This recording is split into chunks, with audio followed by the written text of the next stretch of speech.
जय श्री राम, जय श्री कृष्ण मित्रों। मीन राशिफल 2023 के अनुसार मीन राशि के स्वामी ग्रह देव गुरु बृहस्पति हैं, जो कि वर्ष की शुरुआत में आपकी राशि मीन में उपस्थित रहेंगे और 22 अप्रैल तक इसी राशि में रहेंगे। हालांकि 28 मार्च को देवगुरु बृहस्पति अपनी अस्त अवस्था में आ जाएंगे और उनके शुभ फलों में कमी आएगी तथा 27 अप्रैल को जाकर वे पुनः उदय होंगे। बृहस्पति तारा के उदय की स्थिति बनेगी और 22 अप्रैल 2023 को देवगुरु बृहस्पति अपने मित्र ग्रह मंगल की राशि मेष में प्रवेश करेंगे, जहां उपस्थित होकर वे आपके छठे भाव, 8वें भाव और 10वें भाव पर पूर्ण दृष्टि डालेंगे। इसी दौरान 4 सितंबर को 31 दिसंबर तक देवगुरु बृहस्पति वक्री अवस्था में रहेंगे और साल के अंतिम दिन तक अर्थात 31 दिसंबर को वह मार्गी हो जाएंगे।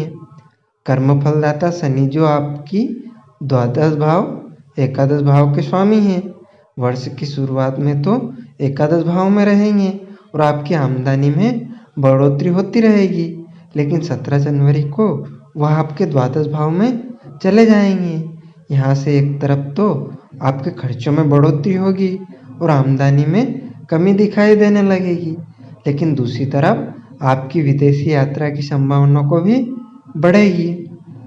बृहस्पति और शनि का संयुक्त गोचर, जिसे दोहरा गोचर भी कहते हैं, बहुत महत्वपूर्ण होता है, क्योंकि यह जीवन में अनेक कार्यों को करने वाला होता है।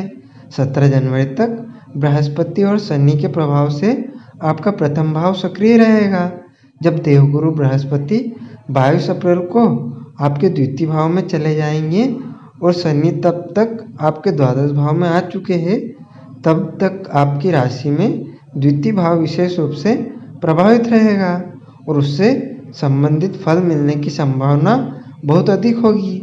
राहु और केतु, जो अपनी विशेष चाल और प्रभाव के लिए जाने जाते हैं, वर्ष की शुरुआत में क्रमशः आपके तीसरे और 9वें भाव में होंगे, लेकिन 30 अक्टूबर को राहु आपके द्वितीय भाव में मीन राशि में और केतु कन्या राशि में आपके अष्टम भाव में प्रवेश कर जाएंगे।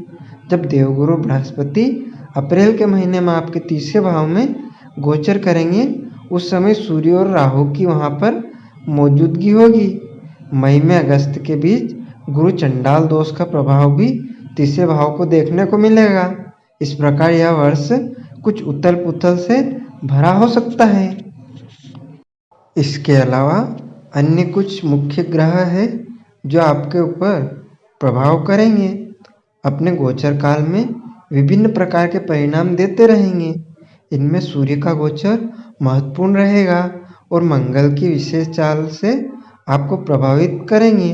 अन्य ग्रह जैसे शुक्र और बुध भी जल्दी जल्दी गोचर करके अपनी राशियां बदलते हुए आपके ऊपर अलग अलग तरह के प्रभाव डालते रहेंगे और उससे आपके जीवन में अनेक अच्छे बुरे बदलाव आएंगे। इसके अनुसार आपका प्रेम जीवन, मीन प्रेम राशिफल के अनुसार 2023 में मीन राशि के लोग अपने प्रेम संबंधों में वर्ष की शुरुआत में अनुकूलता महसूस करेंगे। शनि और शुक्र के संयुक्त प्रभाव से पंचम भाव सक्रिय रहेगा और इसलिए आप और आपकी प्रियतम के बीच की दूरियां बनेगी। एक दूसरे को लेकर आप उसके विश्वास बढ़ेगा। अपने रिश्ते में ईमानदारी बनाए रखने की पूरी कोशिश करें। इस वर्ष आप अपने रिश्ते को आगे बढ़ाने में भी सफल हो सकते हैं। 22 अप्रैल 2023 तक गुरु आपकी ही राशि में रहकर आपके पंचम, सप्तम और नवम भाव को देखेंगे। इसलिए यदि आप किसी को पसंद करते हैं, किसी से प्रेम करते हैं या उनसे विवाह करना चाहते हैं, तो यह अवधि आपके लिए अनुकूल रहेगी। आप उनके समक्ष विवाह का प्रस्ताव रख सकते हैं और आपका प्रेम विवाह भी हो सकता है। हालांकि इसके बाद परिस्थितियों में कुछ बदलाव आएगा, जो आपके रिश्ते को भी तनावपूर्ण स्थितियों में ले जा सकता है। आपको 10 मई से 1 जुलाई के बीच मंगल के पंचम भाव में होने से बहुत सतर्क रहना होगा, क्योंकि यह मंगल अपनी नीच राशि में होने के कारण आपके प्रेम संबंध में बिखराव की स्थिति उत्पन्न कर सकते हैं। बेवजह की लड़ाई में झगड़े होने से एक दूसरे से मोह भंग हो सकता है, आपका रिश्ता टूट सकता है, इसलिए सावधानी से आगे बढ़े। अगस्त का महीना अनुकूल रहेगा और प्रेम संबंधों में प्रगाढ़ता आएगी। वही 30 सितंबर से नवंबर तक तनावपूर्ण स्थिति में रहने वाले हैं।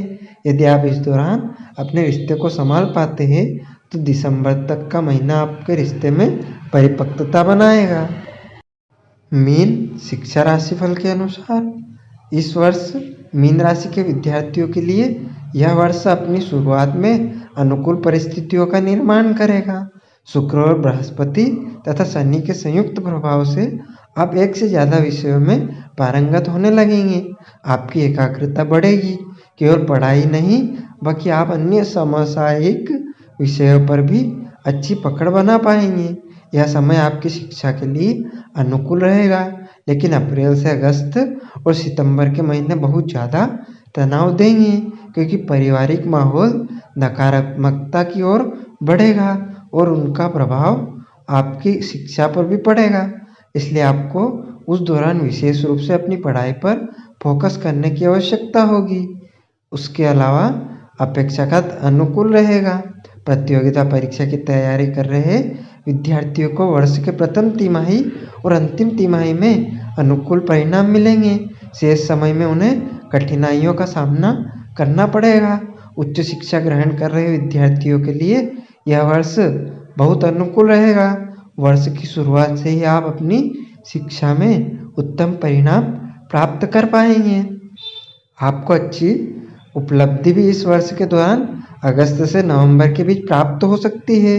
विदेश जाकर पढ़ाई का सपना देख रहे विद्यार्थियों की यह इच्छा भी इस वर्ष पूरी हो सकती है। विशेष रूप से फरवरी से मार्च, अगस्त से सितंबर और नवंबर दिसंबर के महीने आपको सफल बना सकते हैं। मीन व्यापार राशिफल के अनुसार मीन राशि के अनुसार व्यापार जगत से जुड़े लोगों के लिए यह वर्ष अपनी शुरुआत में बहुत ही बड़ी उपलब्धि प्रदान कर सकता है। देवगुरु बृहस्पति सप्तम भाव को पूर्ण दृष्टि से देखेंगे और शनिदेव भी एकादश भाव में होंगे। यह ग्रह स्थिति आपको आपके व्यापार में चहुमुखी विकास प्रदान करेगी। आप जिस काम में भी हाथ डालेंगे उसमें आपको सफलता मिलेगी। व्यापार बहुत तेजी से उन्नति करेगा और आपको समाज के वरिष्ठ, अनुभवी और सम्मानित लोगों का सहयोग प्राप्त होगा, जो आपके व्यापार को आगे बढ़ाने में आपकी मदद करेंगे। उसके बाद फरवरी से अगस्त के बीच आपको विदेशी माध्यमों से भी व्यापार में उन्नति प्राप्त हो सकती है। आप किसी बहुराष्ट्रीय कंपनी के साथ जोड़कर भी काम कर सकते हैं। सितंबर और अक्टूबर के महीने व्यापार में कुछ चुनौतियां प्रस्तुत करेंगे।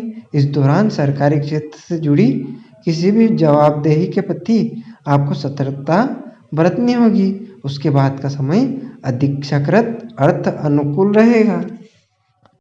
मीन संपत्ति और वाहन राशिफल के अनुसार इस वर्ष की शुरुआत में आपको जनवरी से मार्च के मध्य तक किसी भी तरह का वाहन खरीदने से बचना चाहिए, क्योंकि आप यदि इस दौरान कोई वाहन खरीदते हैं तो इसमें दुर्घटना होने की संभावना बन सकती है।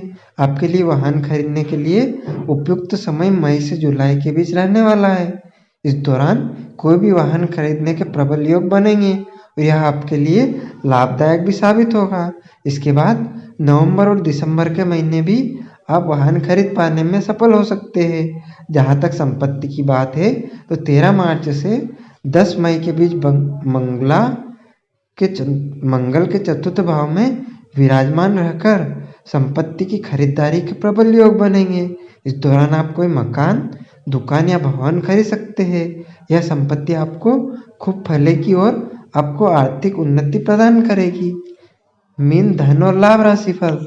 मीन राशि वालों के लिए इस साल धन और लाभ की स्थिति मध्यम रहने की संभावना है।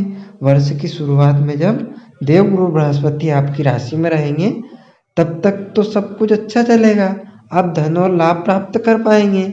शनिदेव जी भी एकादश भाव में रहकर आपको सफलता प्रदान करेंगे, लेकिन शनिदेव के जनवरी के महीने में ही एकादश भाव में जाने के बाद आपको समस्याओं का सामना करना पड़ेगा। शनि के द्वादश भाव में जाने से आपको लगातार खर्च बने रहेंगे। वर्ष के पर्यंत आपको अनेक प्रकार के खर्चों से दो चार होना पड़ेगा। इससे होने वाले धन लाभ भी प्रभावित होंगे, क्योंकि धन लाभ भले ही हो लेकिन खर्च होने से उसका लाभ नहीं लगेगा। बृहस्पति के अप्रैल में द्वितीय भाव में जाने से धन स्थिति को लेकर उतार चढ़ाव होंगे, हानि हो सकती है। अप्रैल के अंत से लेकर अगस्त के मध्य तक चुनौतियों का ज़्यादा सामना करना पड़ सकता है। इस दौरान 30 अक्टूबर के बाद जब राहु नीच राशि से बाहर निकल जाएंगे और अकेले बृहस्पति मेष राशि में रहेंगे, तो वह समय आपको आर्थिक और उन्नति प्रदान करने वाला रहेगा।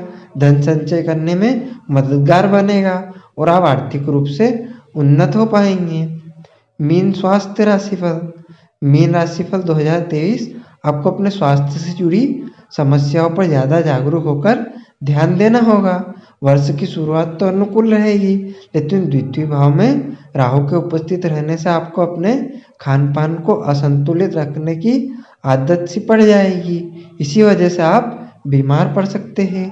उसके बाद 17 जनवरी को जब शनि आपके द्वादश भाव में आ जाएंगे और वहां से आपके दूसरे भाव को देखेंगे, तो यह स्थिति आपके स्वास्थ्य के लिए नुकसानदायक बनी रहेगी। शनि का द्वादश भाव में पूरे वर्ष पर्यंत बना रहना आपके स्वास्थ्य के लिए अच्छा नहीं रहेगा। इसलिए आपको एक अनुशासित व्यक्ति की तरह अपने स्वास्थ्य पर ध्यान देना पड़ेगा। एक अच्छी दिनचर्या बनाकर उसका पालन करना होगा, अन्यथा आप किसी बड़े रोग की चपेट में आ सकते हैं। मीन राशिफल 2023 में इन ज्योतिषीय उपायों को करें। आपको बृहस्पति देव के बीज मंत्र का जाप करना चाहिए। बृहस्पतिवार के दिन मीठे पीले चावल बनाकर भगवान को भोग लगाकर स्वयं प्रसाद स्वरूप ग्रहण करें। बृहस्पतिवार के दिन श्री राम जी की स्तुति करना विशेष लाभदायक रहेगा। प्रत्येक बृहस्पतिवार के दिन पीपल वृक्ष को स्पर्श किए बिना जल चढ़ाएं और केले के वृक्ष को भी जल चढ़ाएं। किसी विशेष समस्या से पीड़ित है तो बृहस्पतिवार के दिन 11 बार श्री विष्णु सहस्त्र नाम स्तोत्र का पाठ करें। इससे आपके ऊपर आने वाली सभी बाधाएं शांत होंगी।